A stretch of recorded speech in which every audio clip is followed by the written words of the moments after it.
La ville du Marais est un lieu extrêmement symbolique.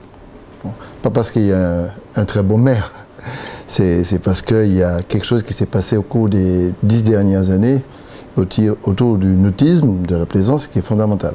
Je pense que c'est un peu l'exemple qu'il faut donner à Martinique, d'orientation de développement économique à prendre et de s'y attacher et de chercher toutes les valeurs ajoutées, toutes les filières à exploiter dans un domaine précis. C'est pour ça que, quand vous dites que représente le Marais représente vraiment une ville symbolique en matière de développement économique avec un modèle précis, un choix difficile, mais qui porte ses fruits aujourd'hui. Alors, il y a eu des périodes sur à la fois le tourisme d'une manière générale, et dans le tourisme, vous avez aussi toute la partie industrie nautique. Bon.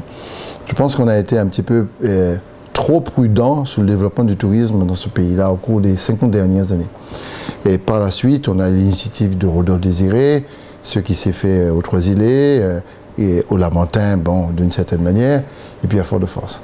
Je considère que le tourisme nautique au sens global du terme est devenu un élément incontournable du développement touristique dans son ensemble.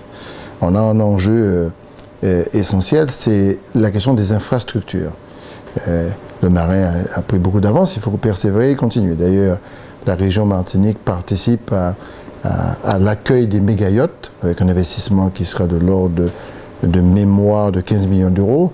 Et la collectivité régionale va apporter près de 4 millions dans un financement avec le FEDER. Deuxièmement, nous avons une évolution de la présence des immatriculations. C'est près de 300 par an ces jours-ci. Il y a près de 12 500 bateaux qui sont en immatriculation. Et on a une fréquentation touristique relativement importante, puisqu'on a près de 50 000 personnes qui fréquentent la Martinique en matière de plaisance, et dont la moitié sont des gens qui viennent de l'extérieur, notamment des États-Unis, etc. Ça montre bien qu'il y a une puissance d'attractivité touristique liée à la plaisance qu'il faut absolument exploiter. C'est un peu le modèle qu'a mis en œuvre Rodolphe Désiré et l'équipe. Je dis Rodolphe Désiré, mais c'est l'équipe.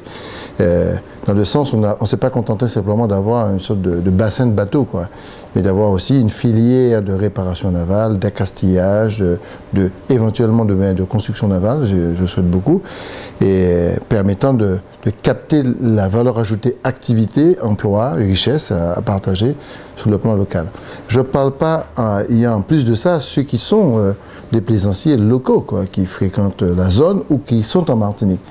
Donc c'est véritablement l'expression d'industrie liée au nautisme qu'il faudrait absolument amplifier, et c'est dans ce sens que les manifestations comme cette manifestation réunissant le monde du nautisme au Marais, c'est fondamental, de telle sorte qu'on puisse bien montrer à la fois nos compétences, nos qualités et notre organisation. Alors, il reste à compléter. Par exemple, je souhaite vraiment qu'on aille très très vite sur la livraison de la première tranche du port de plaisance de Fort-de-France, des temps abricots. Bon, ça va venir. C'est un chantier compliqué. C'est 350 places de bateau avec un tirant d'eau de l'ordre de 350. Nous avons l'ambition aussi de soutenir la ville pour la deuxième tranche de l'ordre de 600 places de bateaux pour un tirant d'eau supérieur, permettant d'avoir des bateaux beaucoup plus lourds, beaucoup plus importants, avec tout l'aménagement autour. Il y a Port-Coé, il y a bien sûr qui est pour l'instant une occupation. Bon, il faut régulariser ou encore ramener tout le monde du côté des abricots, mais il faut aider la ville de Lamentin.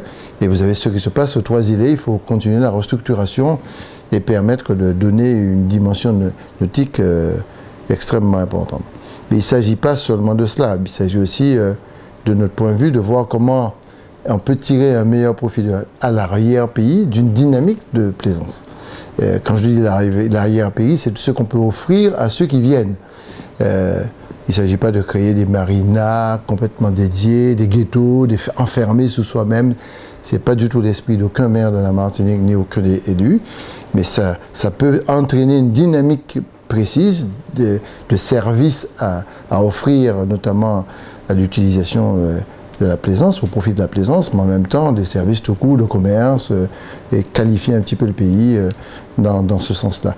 Il reste d'autres des enjeux très importants, notamment à ceux qu'on pourrait attribuer à la possibilité d'une plaisance urbaine, c'est-à-dire Je pense beaucoup au front de mer de Fort-de-France. Sur la façade maritime du côté du Malécon, on pourrait avoir des formes d'animation extrêmement puissantes à Saint-Pierre, par rapport à la restauration du vieux Saint-Pierre, le lien entre plaisance et puis patrimoine, le lien entre plaisance et biodiversité, le lien entre plaisance et culture. C'est un petit peu le pari que le marin a réussi en faisant art et plaisance. Bon, ça joue bien et ça permet une animation, une fréquentation puissante. Aujourd'hui, d'après les chiffres que j'ai, c'est environ 1500 emplois directs, il y a beaucoup d'emplois indirects, dont près de 500 aux marins. Bon, ça montre bien l'importance que le marin prend. Deuxième chose, nous devons attirer des touristes de l'extérieur, mais pour les touristes qui viennent passer des séjours par avion, près de 80% viennent d'Europe.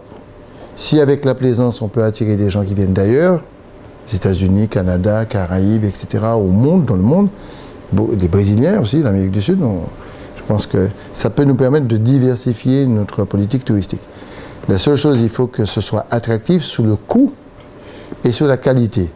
Alors sous le coût, bien sûr, vous savez que le fait que quelqu'un décide de venir ici, cette personne prend sa calculette pour calculer combien ça va coûter de faire une escale à Martinique. Donc c'est très important d'être performant sur le plan du coût. Et des prestations de qualité aussi par les restaurants qui sont implantés, les réparations, l'assistance, tous les services qu'on rend. Donc il faut être performant, d'autant plus que si jamais on ne l'est pas, d'autres peuvent l'être. J'ai eu l'occasion de visiter quelques bases nautiques à l'extérieur d'un Caraïbes, c'est extrêmement structuré et très performant.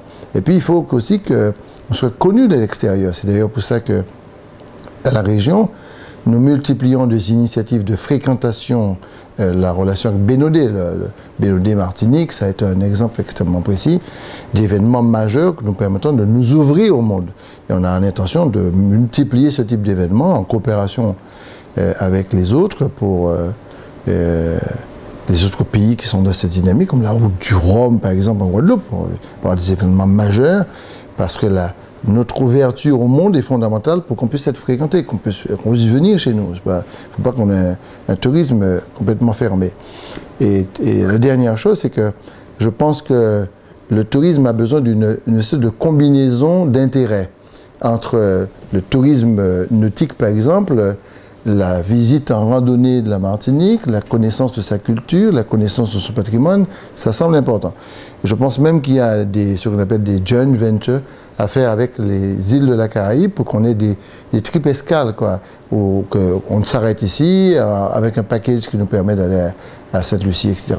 Et il faut absolument accentuer aussi les arrivées par avion ici pour repartir par bateau ailleurs. Ça se fait, c'est un petit peu les locations qui se font aux marins qui permettent aussi d'avoir du tourisme multidestination à partir de la Martinique. C'est en amplifiant, en combinant tout ça qu'on peut réussir à donner un sens à nos développements touristiques global.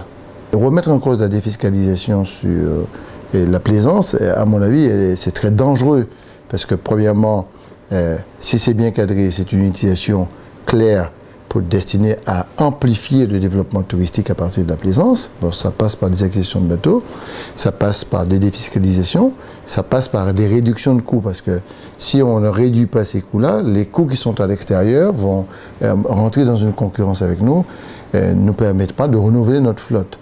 On ne peut pas être une île, et puis sur la base de quelques peut-être choses qui n'ont pas été correctement montées, etc., là, on est là pour contrôler, déjà stigmatiser la plaisance intellectuellement avant d'autres types de stigmatisation par ce qu'on appelle des rabotages mécaniques de la défiscalisation, ça n'a pas de sens.